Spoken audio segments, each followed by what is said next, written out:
Pidgins and Creoles are originally thought of as incomplete, broken, corrupt, and not worthy of serious attention.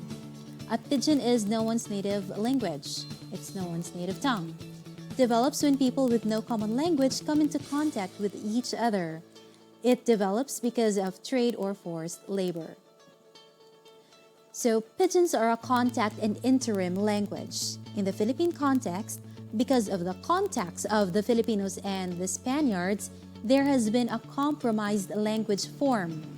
In an attempt to understand each other, they meet somewhere in the middle using a compromised language and that both of them would understand.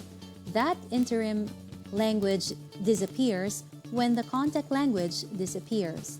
Pidgins disappear when the engaged language disappears as well. However, if that pidgin gets cemented into the linguistic system of the language, maybe due to cultural marriages, it now becomes a Creole.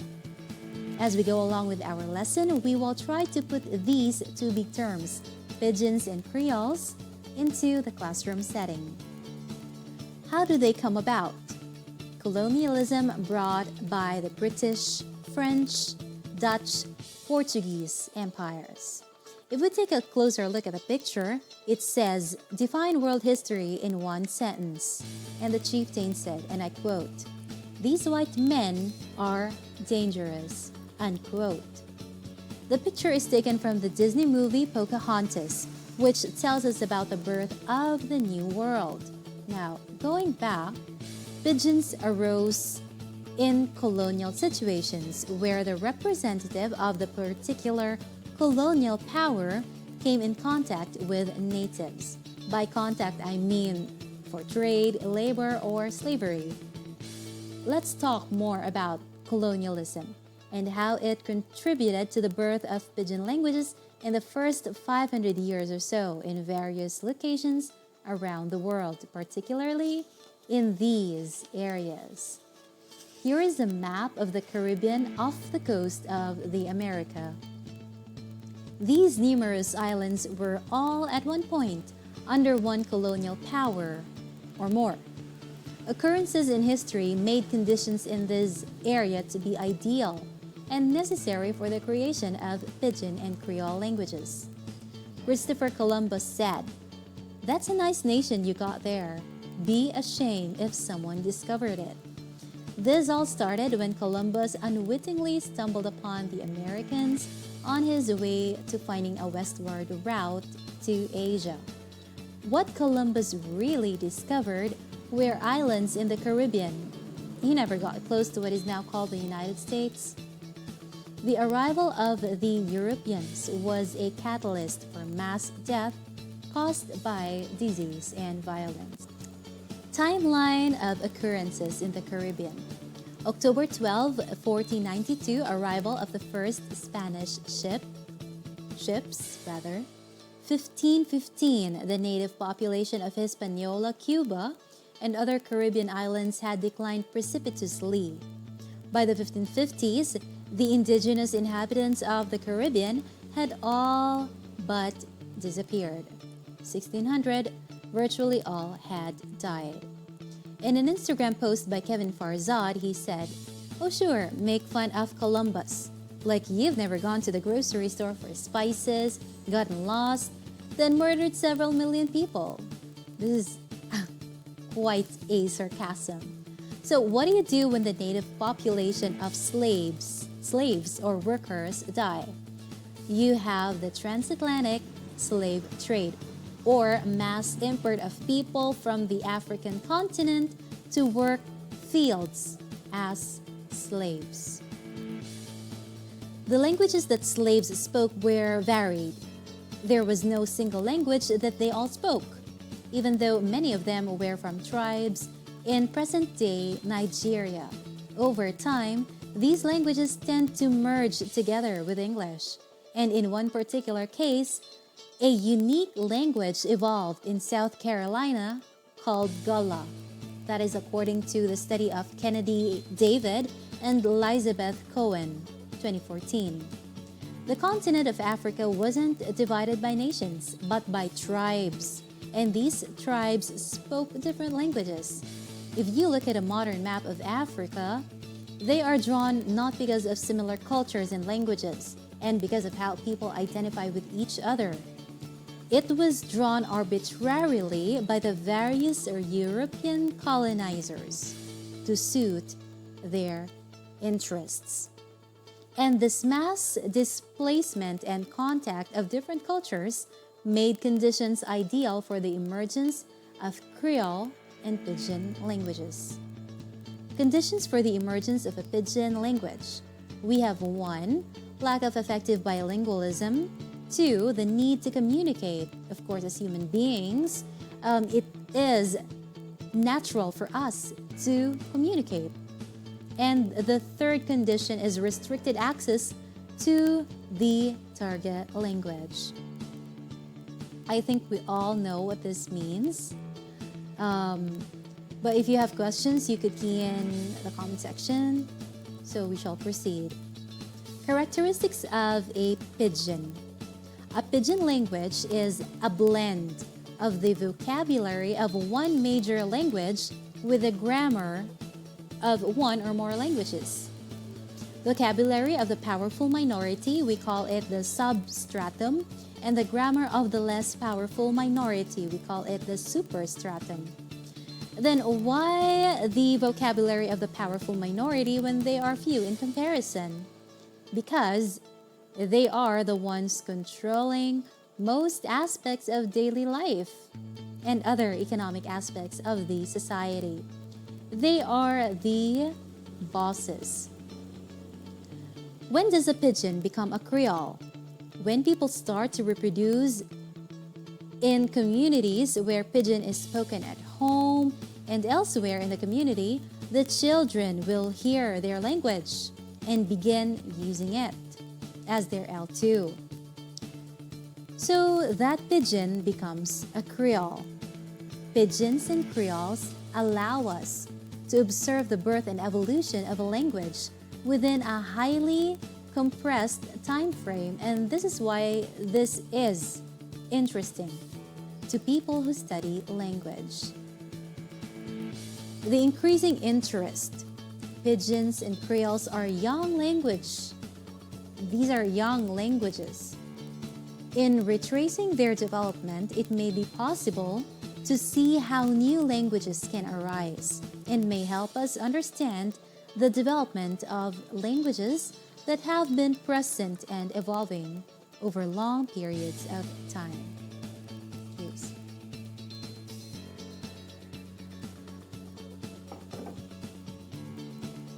The study of Pidgins and Creoles. Language Bioprogram Hypothesis.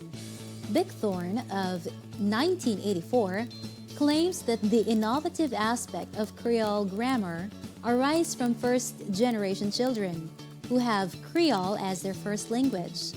Features of Creoles show a degree of similarity. The matrix language frame model, we have Myers-Cotton, a prominent figure, or the one who propagated the matrix language frame model in 1933. Postulates that Creoles are developed with the use of a matrix language and embedded language. Matrix language is used in morphosyntactic frame, while embedded language contributes to the vocabulary. There are varying misconceptions or attitudes toward these linguistic features. Pidgins are viewed with disdain by both their users and by the society at large. It is not seen as a language of an educated people. Speakers are often seen as inferior. Creoles are not seen as languages in their own respect, but as a language that is spoken incorrectly. But this isn't always the case. Language is rich. And one indication that a language is alive if it changes. And we say that change is the only thing that is constant in this world: metamorphosis. The Gullah language.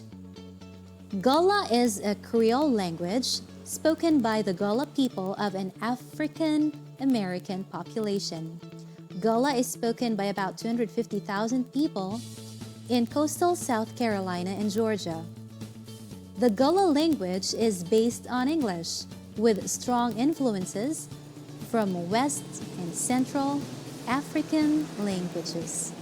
Creole, to put it simply, refers to the language variety that resulted from Pidginization. In some cultures, Creole would mean both the language and the person speaking the language. So if someone calls you a Creole, according to Mamayla, in a Western setting, then that means you're not a purebred. Here in the Philippines, we only have the Chavacano as the only Spanish-based Creole language in Asia. It is a direct result of the Philippines' history as a Spanish colony 333 years ago. It is spoken by a minority of Filipino living in specific areas. It's spoken in different varieties in Cavite, a province just south of Metro Manila, in Cotabato, on the island of Mindanao, Basilan Island to the south of Mindanao, and it's spoken by the largest number of speakers in Zamboanga, especially Zamboanga City on Mindanao. The Chavacano language is a Spanish-based Creole, which means that Spanish is the lexifier language, the language that supplied most of the vocabulary, while the grammar is largely based on the Filipino language like Visayan, Tagalog, Waray, Ilonggo, among others. So I remember a favorite song of mine in Chavacano. The title of the song is Porque by Maldita. So and let me just sing a few lines of the song, and it goes something like this: Porque contigo yo escogí, ahora mi corazón te sufrí. So in that particular line, the Spanish lexicon is present. It is apparent. We have porque contigo ya escogí, mi corazón, ahora mi corazón. So it is evident that Spanish is there. The Spanish words are there, but the grammar is adapted from the Filipino language. In Filipino, we follow the VSO pattern, while in English we have the SVO pattern. So if we put that into context, we would say nang laba ko. We have the verb nang laba and ko, which is the subject. In English, we translate that as I am washing the clothes. The clothes is our object.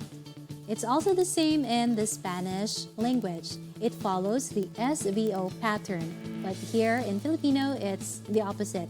We have the VSO pattern. Putting the context in the classroom. In Britain, during the 1960s, West Indian immigrant children were placed in remedial classes and school for the educational subnormal. East Indians and Pakistani children were placed in ESL classes. There's a meme I saw on Facebook, and it's in a classroom setting, and the teacher is asking the class to use dandelion in a sentence. The Jamaican student answered, "The cheetah is faster than the lion." The implication of this is that ESL teachers must know something about language and culture of their students in order to develop relevant curriculum. Pidgins and Creoles in the classroom as resources. Scholars believe that early education succeeds best if conducted in the child's native language. That's why in the K-12 basic education curriculum, we integrate into the curriculum the mother tongue-based multilingual education. Or that's why in the K-12 basic education curriculum, we integrate into the curriculum the mother tongue-based multilingual education, or the MTB-MLE. Alternatively, a child who wishes to obtain higher education, to move beyond his or her local community, must learn a language of wider communication. Let's say, for example, English.